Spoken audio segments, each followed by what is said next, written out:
Enquanto a Revolução Francesa estava em pleno andamento, outra revolução, muito menos conhecida, estava se desenrolando paralelamente na França nas Antilhas. Toussaint Louverture se tornaria um dos heróis dessa revolução colonial. Grande estrategista militar, astuto e político hábil, ele trabalharia pela libertação dos escravos de Saint-Domingue. Seja bem-vindo ao canal Kemet, a história africana. O ano é 1789. Em nome da liberdade, igualdade e fraternidade, os cidadãos franceses se revoltaram contra o regime absolutista de Luís XVI. Como resultado disso, a Assembleia Nacional foi fundada em Paris. De repente, a ideia de que todos eram iguais desde o nascimento e tinham direitos foi discutida em nível estatal. Isso foi literalmente revolucionário. Uma onda de choque varreu o Atlântico, alcançando as colônias francesas no exterior, o que causaria a reviravolta da hierarquia da forma mais brutal possível. Até então, o sistema das potências coloniais era baseado no princípio da desigualdade, do qual apenas uma pequena minoria branca se beneficiava. A colônia francesa de Saint-Domingue, agora Haiti, era então chamada de a Pérola das Antilhas, a parte ocidental da ilha de Hispaniola. Saint-Domingue era então a mais rica de todas as possessões francesas no exterior.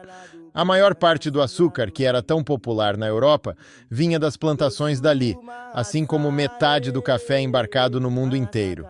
No entanto, a riqueza e o esplendor eram baseados na pior forma de escravidão colonialista. No final do século XVIII, havia 500 mil escravos na colônia, a maioria deles da África. Todos os anos, 30 mil novos escravos chegavam como substitutos, pois muitos não conseguiam suportar as condições cruéis. A sociedade era uma mistura cheia de conflitos. Os brancos estavam divididos em pequenos e grandes colonos, e diferem em tamanho de propriedades e direitos que as acompanhavam. Além disso, havia a maioria negra, da qual cerca de uma pessoa em cada 20 conseguiu obter a liberdade. No entanto, eles sofriam de discriminação tanto quanto a classe da população livre de raça mista. Neste sistema de classes baseado na desigualdade, os brancos só podiam impor a supremacia com força bruta. Neste regime de terror, os escravos viviam sob as condições mais horríveis. Se o dono ficasse insatisfeito com o trabalho deles ou simplesmente de mau humor, os castigos eram draconianos. Era comum esfregar pimenta em suas feridas provocadas pelo chicote ou deixá-los pendurados até a morte em uma árvore ou cortar seus membros. Mas agora a hora da vingança havia de chegar.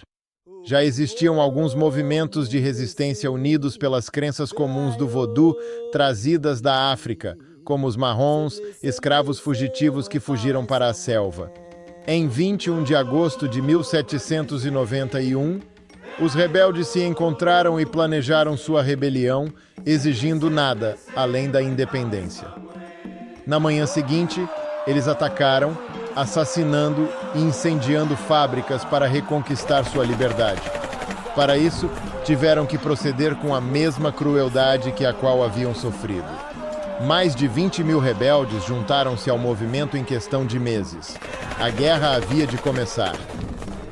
Louverture nasceu em 1743 em uma família de escravos de origem africana ocidental. Seu pai era supostamente um príncipe do reino de Alada, no Benin. Porém, como muitos dos reinos do Benin, eles foram capturados e foram vendidos como escravo para trabalhar nas plantações de cana no Haiti. Toussaint teve a sorte de aprender a ler e escrever. O dono da plantação onde ele trabalhava era relativamente liberal, o que já era muito para a época. O menino, antes fraco, tornou-se mais tarde um atleta exemplar, com um talento especial para escrever. Toussaint trabalhava como cocheiro na plantação até que, aos 34 anos, teve a extraordinária sorte de ganhar sua liberdade. Eu nasci sendo escravizado, mas a natureza me deu a alma de um homem livre. Com a liberdade, Toussaint se tornou um homem de negócios e proprietário de terras. Ele passou seus dias na plantação até os 48 anos. Durante esse tempo, Toussaint leu as grandes obras da história, incluindo o Ensaio sobre a Colonização Europeia, uma denúncia inovadora do colonialismo europeu e da escravidão bárbara. Os dois autores do ensaio, o filósofo francês Denis Diderot e o economista escocês Adam Smith, advertiram os europeus que, se continuassem a massacrar, acorrentar e pilhar populações inteiras, um tipo de Spartacus surgiria para pôr fim violento à prática da escravidão humana. Tucson foi inspirado pelas palavras de Diderot e Smith. Ele decidiu que era hora de lutar pela liberdade de todos os escravos. É hora da luta, da nossa liberdade. E assim Tucson se juntou aos rebeldes, justo quando o conflito estava se transformando em uma guerra de extermínio. Os brancos logo começaram a rechaçar os rebeldes com toda a sua força. Cadáveres jaziam por todos os lados no campo de batalha, e as cabeças dos brancos eram deixadas empaladas na beira da estrada para que todos vissem. 4 meses após o início do conflito, a França enviou mais 10.000 soldados para finalmente acabar com a revolta dos escravos. Entretanto, Tucson havia subido na hierarquia dos rebeldes graças à sua inteligência, experiência e habilidade como cavaleiro. Os rebeldes decidiram que Tucson deveria liderar as negociações para um acordo com os plantadores brancos. Tucson não era uma pessoa que amasse a violência e, para esta ocasião, ele redigiu um documento de rendição. No entanto, as negociações com os plantadores brancos não foram como esperado. Os plantadores franceses agora se viam como vítimas. Esquecendo os atos dos últimos 300 anos de escravidão, os escravistas ficaram sedentos de vingança. Em retaliação, eles rejeitaram a oferta de paz de Tucson. A luta continua e, por 2 anos, Toussaint, um estrategista habilidoso, chega ao topo do exército. Ele também recebe o apelido de Louverture, porque encontra aberturas nas fileiras inimigas que ninguém mais vê. Em 1793, Toussaint se dirige aos seus companheiros de batalha com a seguinte palavra: Eu sou Toussaint Louverture. Meu nome talvez seja conhecido por vocês. Eu empreendi a vingança de vocês. Eu quero que a liberdade e a igualdade reinem. Ao longo do caminho, estou trabalhando em direção a esse objetivo. Venham e juntem-se a mim, irmãos, e lutem ao nosso lado pela mesma causa. Com um olhar estratégico, ele também dirigiu-se aos espanhóis. Toussaint sabia tudo sobre a guerra na Europa e, portanto, forjou uma aliança com os espanhóis. Os ibéricos possuíam uma ilha no leste de Saint-Domingue. Os espanhóis forneceram armas aos rebeldes e, em troca, a monarquia esperava conquistar Saint-Domingue. Graças a esta aliança, os combatentes de Toussaint conseguiram conquistar cada vez mais cidades. Os franceses temiam o pior e se voltaram para a Inglaterra em busca de ajuda.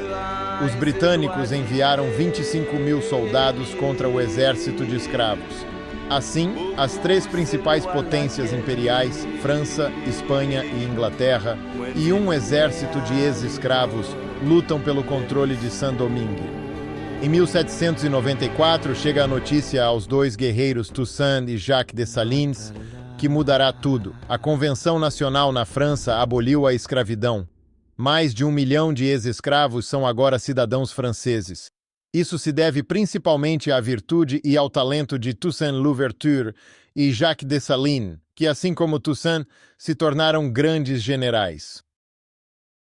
Agora, porém, os 2 líderes tiveram que mudar rapidamente de estratégia. Sem mais demoras, eles deram as costas ao seu aliado, a Espanha, e depois de 3 anos estavam novamente ao lado da França. Desde então, Louverture, Dessalines e o exército de ex-escravos lutaram com sucesso contra a Espanha. Os derrotaram e até mesmo expulsaram os britânicos. Os europeus não gostaram das notícias do exterior. Um general negro derrotando exércitos europeus brancos um após o outro. Eles sentiram medo de que essas informações se espalhassem para as outras colônias, podendo influenciar e até mesmo derrubar todo o sistema colonial. Eles pensaram em agir rapidamente para evitar o perigo iminente na Europa e que as revoltas dos escravos se espalhem pelas colônias. A força econômica do Haiti estava na exportação de açúcar, café e cacau. Toussaint e Jacques Dessalines estavam indecisos se enviavam seu povo de volta às plantações para produzir para a Europa. No entanto, é compreensível que eles não quisessem fazer isso, pois seria melhor produzir para si mesmos, pois haviam acabado de se livrar dos grilhões europeus. Infelizmente, Louverture não teve escolha, e ele teve que enviar seu povo de volta às plantações com o intuito de negociar com europeus. Louverture também criou uma constituição autônoma para São Domingos, na qual declarou que a escravidão estava abolida para sempre na ilha. A Constituição também continha uma proibição de distinções de raça, cor ou religião. Então, Toussaint Louverture enviou uma cópia da Constituição haitiana a Napoleão Bonaparte, que havia se tornado imperador da França. Em resposta, Napoleão enviou uma expedição militar de 23.000 homens para retomar o controle da ilha e restabelecer a escravidão. A expedição, liderada pelo cunhado de Napoleão, o general Victor-Emmanuel Leclerc, chegou a São Domingos em 5 de fevereiro de 1802. Leclerc exigiu que Toussaint se rendesse, mas o líder haitiano recusou. A guerra estourou, e Leclerc semeou a destruição e a morte por toda a ilha. No entanto, a resistência haitiana foi feroz. Diante da resistência, Leclerc propôs um acordo de paz. Toussaint aceitou, e um tratado foi assinado em 30 de maio de 1802. O general francês Brunet, com o pretexto de discutir os problemas que ainda persistiam na ilha, convidou Toussaint e sua família para uma reunião em sua casa em 7 de junho de 1802. Ao chegarem, Toussaint e sua família foram recebidos com cortesia. No entanto, após as habituais saudações, Toussaint foi levado para uma sala onde foi detido. O mesmo aconteceu com os membros de sua família. Em 11 de junho de 1802, Toussaint, sua esposa e 2 filhos foram deportados para a França. Toussaint foi transferido para a prisão de Fort-de-Joux, onde morreu em 7 de abril de 1803. Enquanto isso, Jacques Dessalines, outro líder da revolta haitiana, continuava a colaborar com os franceses. Ele até foi declarado cunhado de Napoleão. No entanto, logo chegaram notícias assustadoras da ilha vizinha de Guadalupe. Napoleão havia reintroduzido a escravidão lá. Os piores temores dos haitianos estavam se tornando realidade. Dessalines imediatamente rompeu a aliança com os franceses e o exército de ex-escravos voltou a pegar em armas contra o poder colonial francês, sob a liderança de Dessalines. Uma campanha brutal e intransigente contra os brancos começou. Cidades foram incendiadas e uma grande parte dos brancos foi assassinada. Os que as tropas de Dessalines não conseguiram capturar foram mortos pela febre amarela. Em 1803, o inacreditável aconteceu. Os soldados franceses se retiraram. Os revolucionários venceram. Embora o exército de Napoleão fosse invicto na Europa, ele foi derrotado no Caribe pelo exército de São Domingo. Então, Jacques Dessalines derrotou os franceses na Batalha de Vertières, em 18 de novembro de 1803. Em 1º de janeiro de 1804, após 12 anos de guerra, Jacques Dessalines proclamou solenemente a independência de São Domingos. Ele mudou o nome de São Domingos para o nome de Haiti, que significa Terra das Altas Montanhas.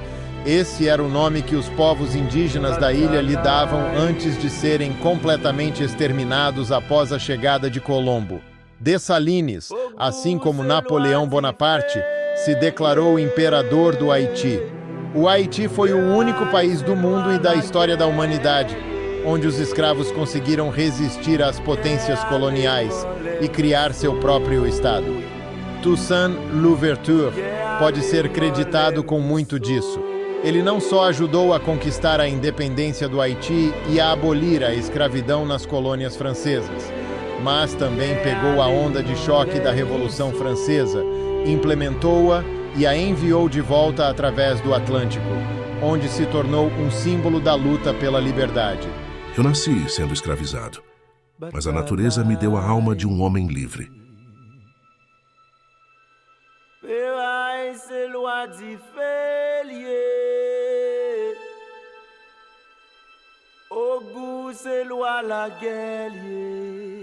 Se você gostou do vídeo, deixe seu like e compartilhe para mais pessoas conhecer essa história. Até o próximo vídeo. O batalha.